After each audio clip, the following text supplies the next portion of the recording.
আমি কিন্তু সেই চোদ। গুড মর্নিং, আমরা এখন বাসা থেকে বাইরে হইতেছি।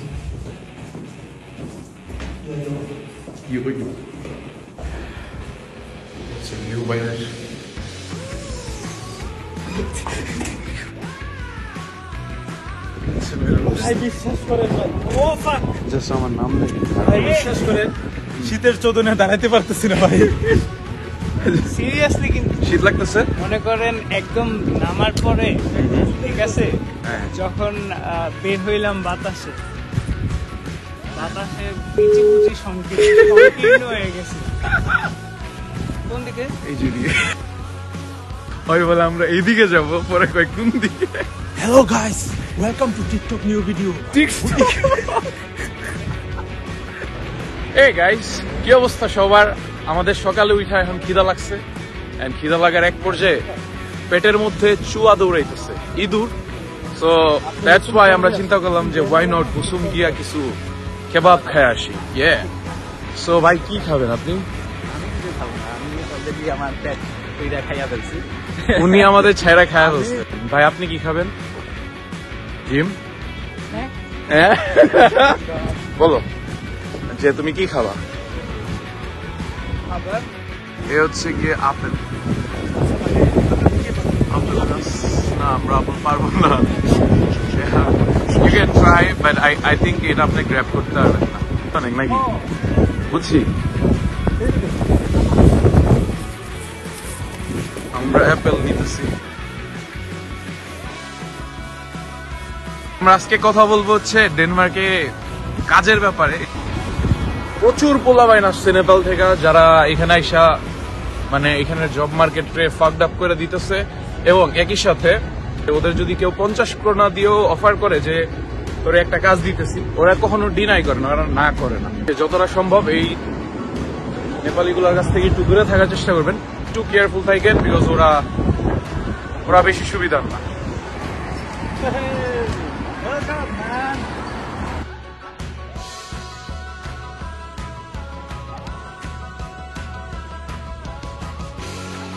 আমরা আসতে হচ্ছে এই রেস্টুরেন্ট না, এটা হচ্ছে কেবাব শপ। এখানে ঢুকে আমরা খামু।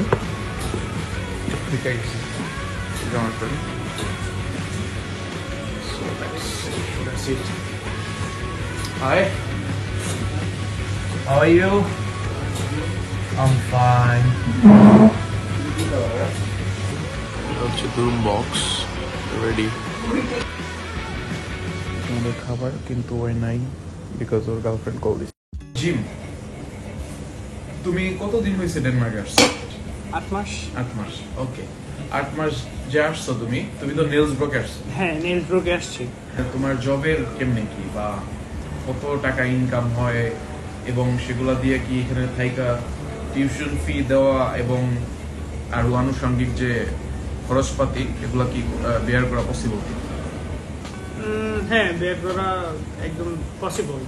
যেটা মানুষ মনে করে ওইরকম না, আসলে বের করা পসিবল, বাট যদি ফ্যামিলি সাপোর্ট দেওয়া লাগে ওই জায়গায় একটু ক্রিটিক্যাল হয়ে যায়। নেলস ব্রোকে আইসা যেটা, আর অন্যান্য ভার্সিটি গুলাতে তো টিউশন ফি এতটাও হাই না, এই কারণে ওগুলাতে তেমন একটা প্রবলেম হওয়ার কথা না।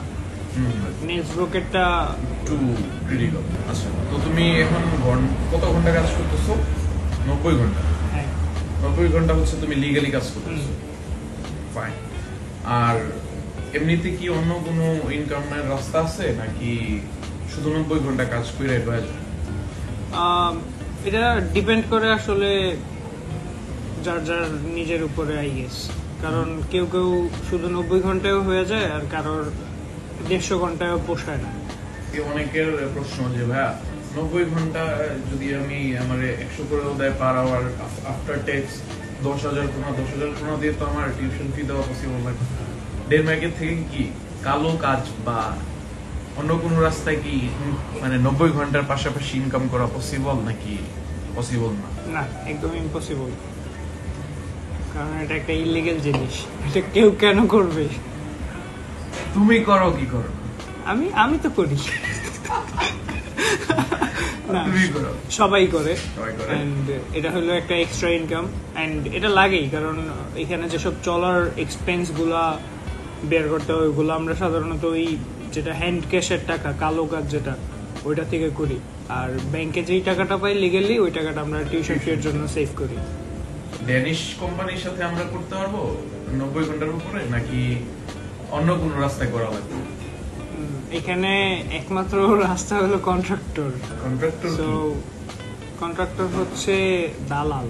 দালাল, আচ্ছা দালাল। তো ওরা বিভিন্ন রেস্টুরেন্ট বা বিভিন্ন কোম্পানির সাথে ডিল করে থাকে যে আমরা তোমাদেরকে এমপ্লয়ি দিব, আমাদের ভাইয়া তোমরা এমপ্লয়ি নিবা, আমাদেরকে একটা অ্যামাউন্ট পে করে দিবা, আমরা আমাদের এমপ্লয়িদের পে করে দিব, এই টাইপের।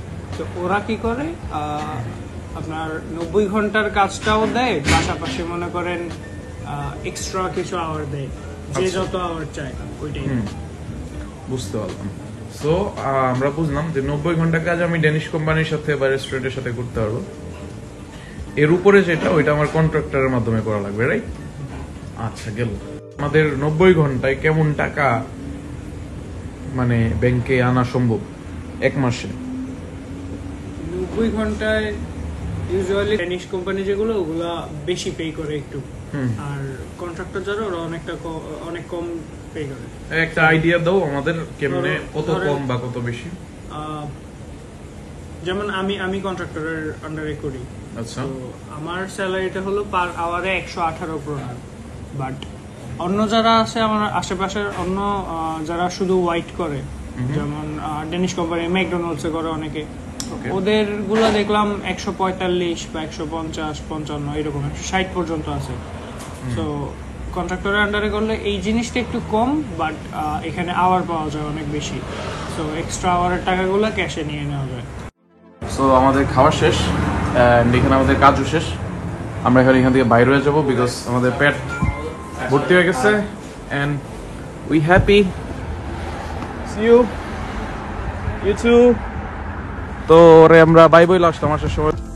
আচ্ছা জিম, তুমি তো আমাদের একটা জবের স্যালারি হিসাব দিলা, তো তুমি আমাদের একটা আইডিয়া দাও, মানে কি কি জব পাওয়া যায় ডেনমার্কে, আমরা কোন টাইপের জব করি এখানে বেসিক্যালি, এরকম একটা জাস্ট আইডিয়া দাও, কি কি জব পাইতে পারে পোলাপাইন আসার সাথে সাথে? আসার সাথে সাথে সবচেয়ে অ্যাভেলেবল জব হইতেছে যে ডিশওয়াশিং, আর আছে ক্লিনিং। এটা সবচেয়ে অ্যাভেলেবল, আচ্ছা, সবচেয়ে ইজিলি পাওয়া যায়। ওকে, জায়গায় জায়গায় কন্ট্রাক্টর ছড়ায় ছিটায় থাকে, কাজ পাওয়াই যায়। এখন একটু কয়েকদিন ওই টাইপের জব করলে, মানে মেইনলি ওগুলোর সার্ভাইভাল জব হিসেবে ধরা হয়। তো ফার্স্টলি একটা নিউকামার আইসে এখানে ওই সবগুলো করে, ওরা এক্সপেন্সটা চালায় নেয়, পরে ওরা শিফট হয়ে যায় অন্যান্য ইজি জবসে। কেউ কেউ কিচেনে ঢুকে, কেউ লাইক বিভিন্ন শপে।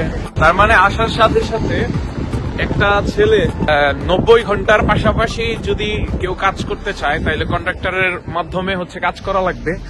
এন্ড এইটার জন্য বেসিক্যালি মানুষের সাথে একটু যোগাযোগ করা লাগবে যে ভাই আমি নতুন আসছি, বাট আমি কাজ করতে চাই, আমার টিউশন ফি আছে, হ্যান ত্যান অনেক কিছু আছে, এইসবের হিসাব বইলা ইমোশনাল ব্ল্যাকমেইল করে মানুষের কাছ থেকে কাজ নিয়ে ফেলা লাগবে।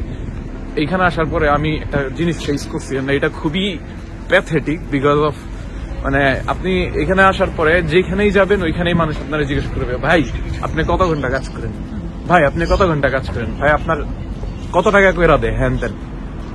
সেগুলো খুবই বিরক্তিকর একটা জিনিস, এটা কেউ করবেন না দয়া করে।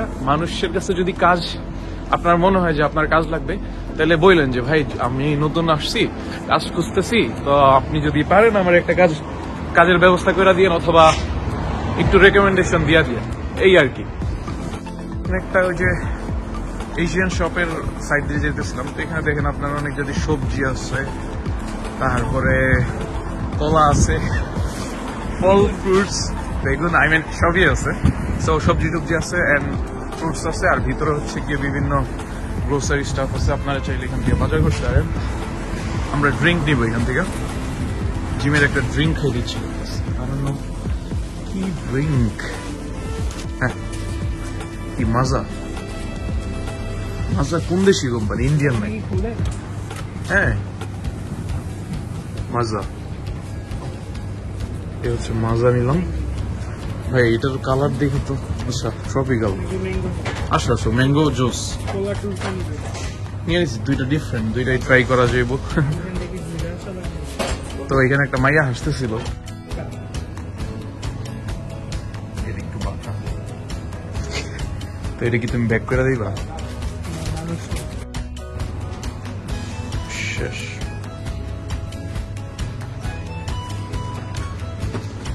তো আমাদের মাজা কিনা শেষ, and we go home.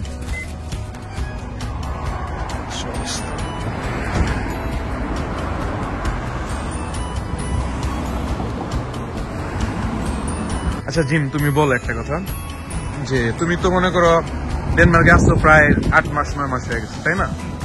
তো তুমি বলো এখানে যারা প্রথম প্রথম আসবে, তো তারা বাসা কেমনে খুঁজবো? বাসা খোঁজাটা একটু টাফ। একটু টাফ, মানে খুঁজে পাওয়াটা টাফ, খোঁজার প্রক্রিয়াগুলো ইজি। যেমন ইমার্জেন্সি দরকার হলে দেশে থাকা অবস্থায় এইসব ডেনমার্কের যেসব অ্যাসোসিয়েশন আছে, গ্রুপস আছে বাঙালিদের, সব গ্রুপসে অ্যাড হয়ে ওইখানে জাস্ট পোস্ট করলে হয়। যার কাছে বাসা অ্যাভেলেবেল আছে, যার পরিচিত কারোর কাছে থাকলে ওরা ইনফর্ম করবে। আর এছাড়া যদি হাউজিং থেকে বাসা নেওয়ার ইচ্ছা থাকে তাহলে বিভিন্ন কোম্পানিজ আছে, হাউজিং এর এইচডিকে আছে, তারপরে কেকেআইকে আছে, ওইসব থেকে বাসা নেওয়া যায়। বাট নেসব্রোক অ্যাকচুয়ালি প্রাইভেট হওয়াতে আমাদের হাউজিং এর ওই ফ্যাসিলিটিটা দেয় না।